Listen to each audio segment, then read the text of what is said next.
feature, The Future of Housing, is funded by the News Reporting Scheme. The Future of Housing delivers sustained in-depth reporting on housing in County Clare to provide clarity, context and accountability. Each week we'll examine a different aspect of the crisis, from supply and pricing trends to planning permission barriers, social housing allocations, mortgage access and the role of sustainable rural building, answering the key questions. This week, Diarmuid Keane, founder of Diarmuid, Keane and Associates in Kilkee, and Helen Quinn, senior planner with Clare County Council, will look at planning challenges, zoning and housing delivery in rural Ireland. Diarmuid, I might start with yourself. From your perspective, what do you see as the biggest planning challenges that are currently slowing down housing development in counties like Clare? Yeah, thanks for having us in this morning, Alan. I suppose there are a number of challenges really. And like there's, whether it's small scale one-off rural housing or whether it's large scale housing developments, there's different types of challenges that are faced. So I suppose like looking at the small scale, which we'd be dealing with a lot, you're looking at first of all the percolation and wastewater treatment. I suppose West Clare and Clare in general, a lot of the ground isn't great. Trying to get it to pass percolation, and that's not really a planning thing, but it does come up at planning stage. So first of all, trying to find a site that's suitable for percolation, and then I suppose you've got the designations and the zonings of the different areas. So a lot of Clare in the rural areas would be designated as a rural area under strong urban influence, or an area of special control, which essentially means that in order to apply for planning, you would need to be for a one-off house, you would need to be a local person with a housing need from the rural area. So that kind of really it sets a kind of a very small target for who can apply for planning in these sites, and it kind of prohibits or precludes a lot of different people who might be from relatively close and might have somewhat of a connection in the area, but I suppose it does prohibit them from applying for planning. So that's kind of they're what we would see as being maybe the biggest challenges for one-off. And then if you go to like with housing developments, you're looking at different challenges in terms of, again, environmental. You've got wastewater, so you've got the infrastructural capacity. So a lot of our towns and villages in Clare are unfortunately at capacity for wastewater. That's something, again, that Clare County Council can do nothing about. That's an Air and Irish water issue. You've got issues like biodiversity sometimes, and issues with bats and lesser horseshoe bats and things like that can prohibit development. So there's quite a few things. And then for planning applications that are lucky at times to get through planning, sometimes they're brought to the board or the commission, Board Pleanála. And even if they can get through that, you've got the issues with judicial reviews and JRs that can slow things down, which we've kind of seen with some kind of high profile cases here in Clare recently. Yeah. And we're hoping that, that the rebranding to An Comisiún Pleanála, which is part of why that was done, was to try and help reduce the red tape and the blockages in terms of decisions on planning. Absolutely, yeah. Well, we've seen in the past year or so, since they have changed over or rebranded, that I suppose the things have improved in that regard, and definitely the waiting times have improved, because it was gone to the stage where you were waiting on some appeals for over 12 months. I'm getting a hint of a but on the way there, Diarmuid. Still a road to travel? It's still a road to travel, yeah. It's not perfect. I mean, nothing is ever going to be perfect, but I think it has improved. Okay. And we can't ask for any more than that improvement, really. Helen, just to bring you in, I mean, can you tell us how the council's addressing the issue of housing delivery, how you decide what lands are zoned for development, and are some of the issues that Diarmuid mentioned, particularly wastewater, sewage infrastructure? We know in Ennis it can be a bit of a problem, whether those are thorns in your foot as you try to create more housing options for people. Yeah, I think Diarmuid probably covered an awful lot of the issues that result in delays in securing planning there.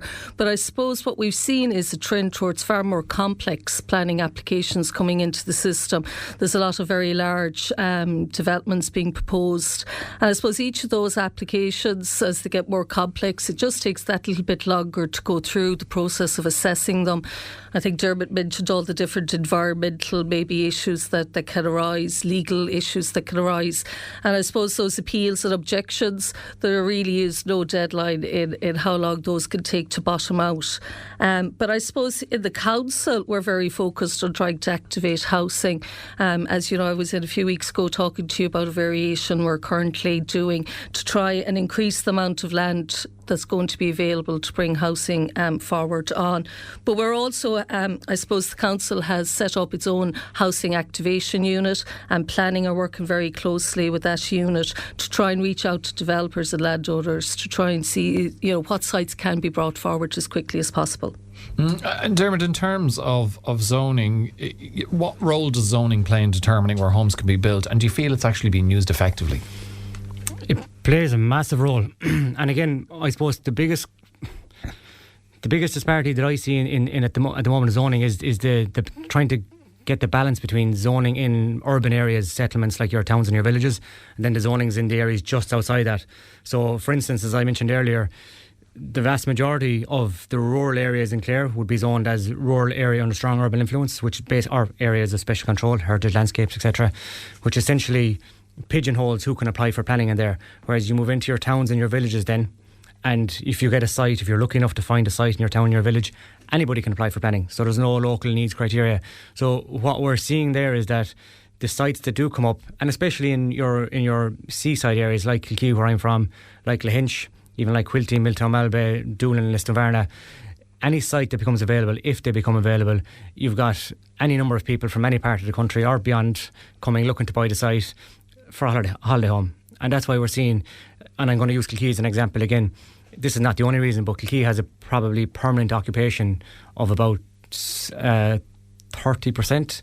So 65 to 70% of the houses in Kilkee are holiday homes, which, in the development plan, which we've got an excellent development plan in Clare, you're going to see a lot of looking for our towns and villages to become vibrant places for people to live and thrive in, and that's all well and good. But until this national policy changes and probably evens out a little bit, where there's a better balance between the designations in the rural areas and the designations in the urban areas, there's always going to be that challenge about who can apply for planning, where they can apply for it, and what that's going to do for the longer term vibrancy of these towns and villages.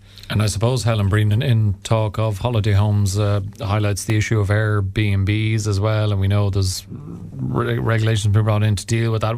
What's the planning position for Airbnbs in light of recent changes? Yeah, so I suppose we've had a bit of clarity around that. There in January, we got a circular down from the department, and that just gave us all a bit of clarity that Airbnbs, commercial Airbnbs, do require planning permission. They're not considered to be residential in nature.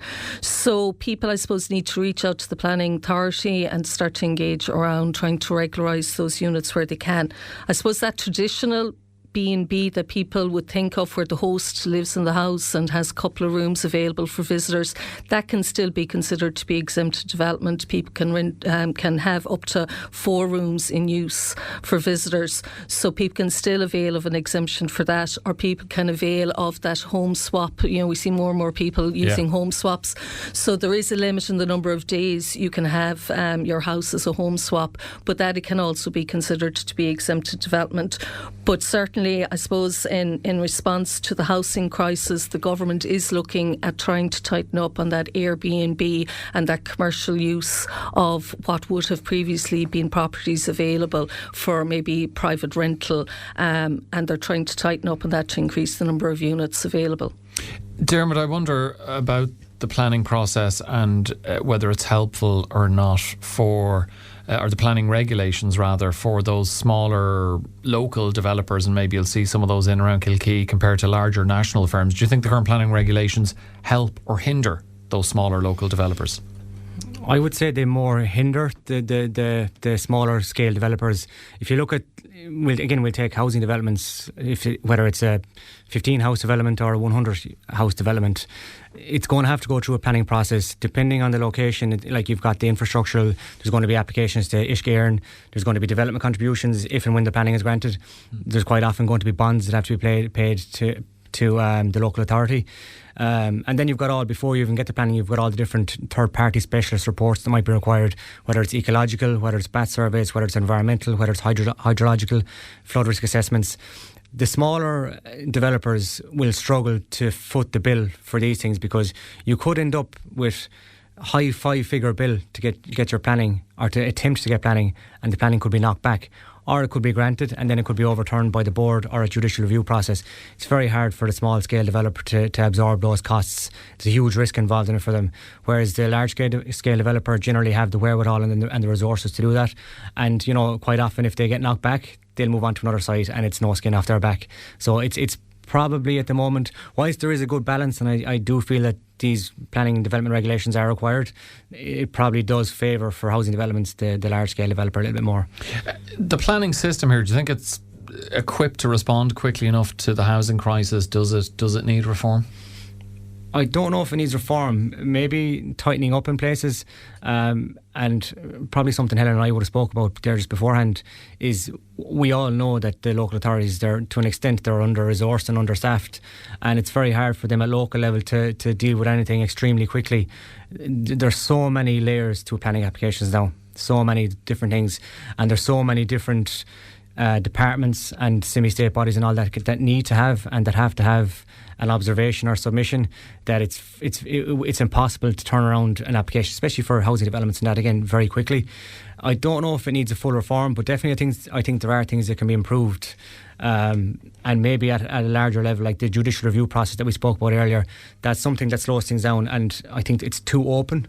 I mean, the fact that anybody can really bring a case if they have the resources to do so, again, for any application, no matter where it is in the country, that's probably something that could be looked at. Yeah, and I suppose on that, Helen, is there a frustration with you and your colleagues within the local authority that if those issues weren't there, you have the ability and the enthusiasm and the energy to respond quickly and come up with more housing, but you have those problems, those stumbling blocks that are slowing down just how much houses and housing the council can deliver? Yeah, and I suppose maybe over the last 10 years or so that has become apparent, and I think there was a recognition maybe among practitioners and among policymakers and legislators that was the case. And I suppose what that resulted in was a change in the legislation. We have a new Planning and Development Act, it's 2024, and that's being implemented now last year, and we'll see a lot of it being implemented this year. And that is trying to address a lot of those issues. It's the restructuring that you mentioned there of what was on Bord Pleanála. It looks at the judicial review issue, and I suppose it will also look at planning exemptions. You were speaking there with Diarmuid about the exemptions and trying to widen out those so that I suppose it addresses some of the issues that faces the planning section. So I think that reform is happening. Maybe people on the ground, it'll take another 12 months before it's really felt, but for us as practitioners in the sector, certainly we are starting to see that addressing some of the issues that were a frustration there for a number of years. We spoke earlier on about wastewater infrastructure and so on, those kind of things holding up the delivery of housing. We know that's a nationwide issue. We know about the leaky pipes in Dublin and all of that, and that brings the whole proposed party and basement project into put it under the spotlight. We know the government announced a while back there's going to be significant development to address those issues. It's going to take billions. Are you confident that public infrastructure services at some point, obviously not in the short term, but maybe the medium term, will help enable the delivery of the level of housing that is needed, certainly around Clare, or is it very much a decades-long process and we just have to sit tight and hope the housing crisis doesn't get any worse in the meantime? I suppose current demand is outpacing, what the infrastructure providers can supply, and what their capacity is at the moment.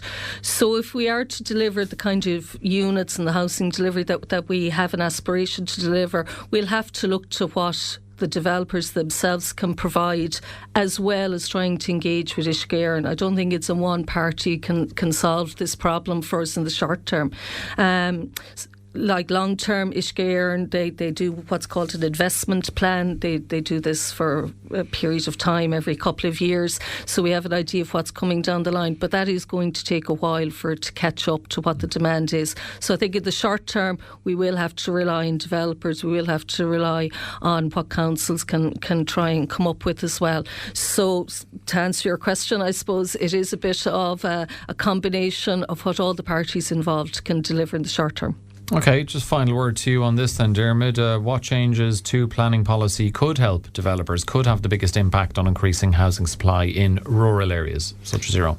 Yeah, I suppose again I'll go back then. It's not the first part is not so much planning policy. I think the infrastructure once that comes in line with the demand, the supply comes in line with demand, that'll be a big help in terms of planning. Again, like I can only look at the local authority here in Clare. Like as I said earlier, they have an excellent development plan.